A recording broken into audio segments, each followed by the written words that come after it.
In business news today, one of America's tech giants made a big announcement. Microsoft said it plans to eliminate up to 18,000 jobs over the next year. The deepest cuts will come from business it acquired from the mobile phone maker Nokia.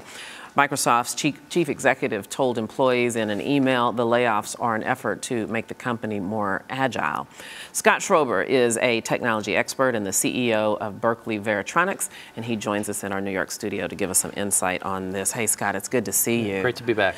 You know, I would imagine that this was probably coming from a long way off. We saw this coming. Microsoft said when they bought this that they were going to pledge to $600 million in yearly cost savings in 18 months. That's what this is about, is it not? It had to come from somewhere, and this is a pretty big move. This is the largest layoff in really the history of Microsoft, 39 years. It's pretty staggering when you think about it, but they had to do something to show that savings.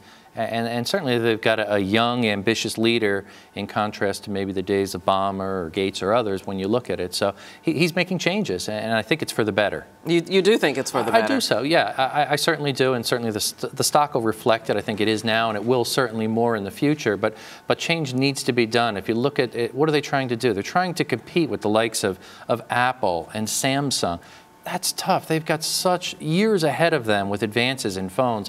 So they acquire Nokia, the mobile phone group, to try to get in the game a little bit, but they're not a hardware company.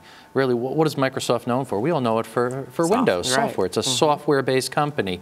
So we kind of see this shift back to maybe cloud, enterprise, their strength. That's where the security features are, and then certainly, more importantly, there's a lot of money there. Everybody's going toward the cloud. So I think it's wise the direction that he's taking the company.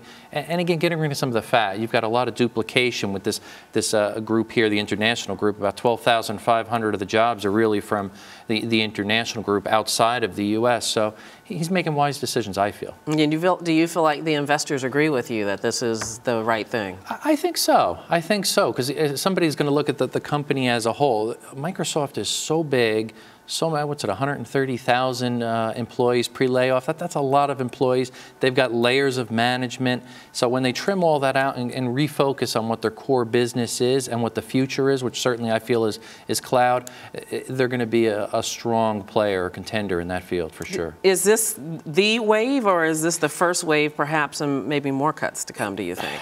I think this is going to probably take about a year or so just to get all these people laid off. That's a sizable amount of people, 18,000 people. Some will be immediate, some will be through the course of the year. Maybe there'll be some more trimming in the future, but this is the biggest chunk by far, for sure. All right, Scott Schober, thank you so much. Thank you for having me.